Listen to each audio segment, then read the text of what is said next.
Hi, and this is going to be our final video in this section on data presentation interpretation, and in this one we're going to have a look at something called coding. So by the end of this we should be able to understand what coding is and how we can use it in statistical calculations. So here we go. So there we've got some data from the large data set to do with air pressure, and we've got these values up here, and what we're going to do is find the mean and standard deviation. So the first thing we're going to do is do it kind of old school, just the way you might expect to do it. So add them all up, divide by how many we've got. So add them all up, divide by the number of pieces of data, and we end up with 1002.6. And if I want standard deviation, there's the formula I'm going to use.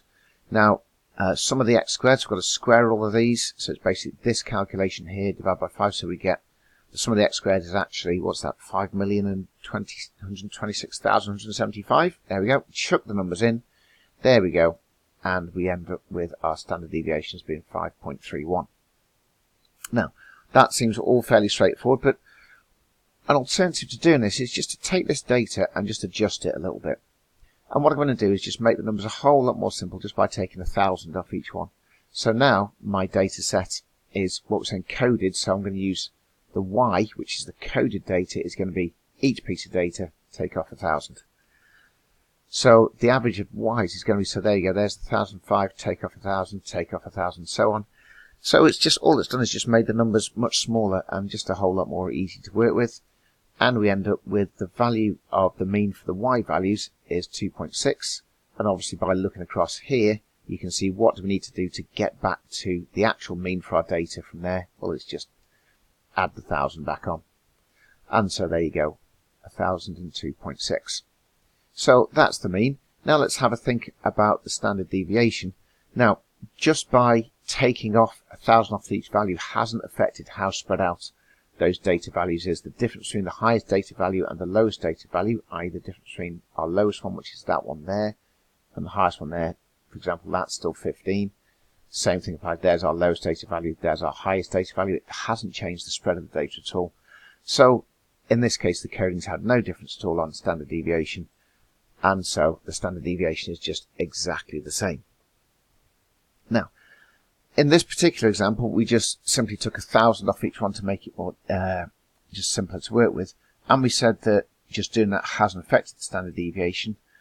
But you might want to consider how would the mean and standard deviation be affected if instead of just taking something off, we multiplied or divided each data value. And I've got to be honest, I've said multiplied there, but the more common one is to divide all our data values, because what we're trying to do is make our numbers simpler and easier and smaller to use rather than make them bigger. So how would it be affected by dividing, for example? Well, the answer is if we took all our values here and multiplied, let's say, each one of these by 2, they're going to get twice as big, the mean's going to get twice as big, and they're going to become twice as spread out.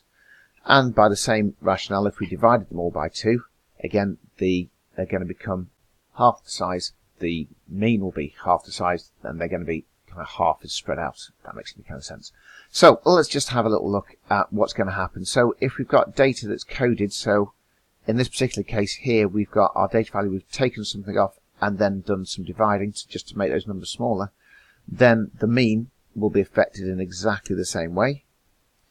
But the standard deviation, because the subtracting the data doesn't affect the spread, we just ignore that bit, but certainly the kind of the division bit does have an impact.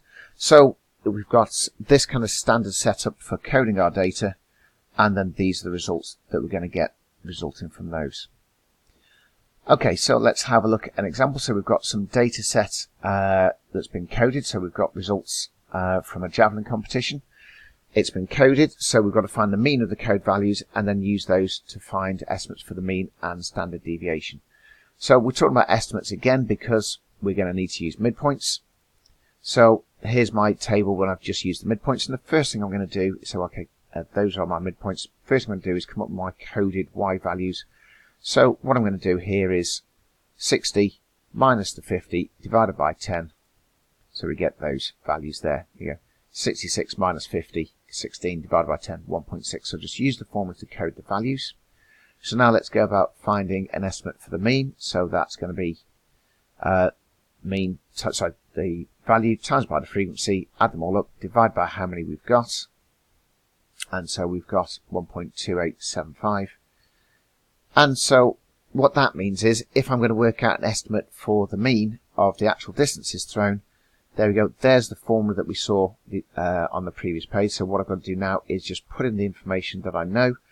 I'm trying to find out this thing here. I want to find out the value of the distances thrown. So this is the one that I know. So I'm just going to put that into the formula. And then just a bit of rearranging, move the 10 over, add on the 50, and we get our mean average for the distances thrown from the coded values. Standard deviation. Okay, what I've done is just kind of put the numbers into the calculator and just pick those values up. So again, same idea. So there is our formula for the standard deviation. So our standard deviation from our coded values is just the standard deviation from the actual values divided by 10. Just put in the bits that I know, which is going to be this one's going to go in here. So we get that. And so therefore the standard deviation is just going to be 1.87 meters. Job done.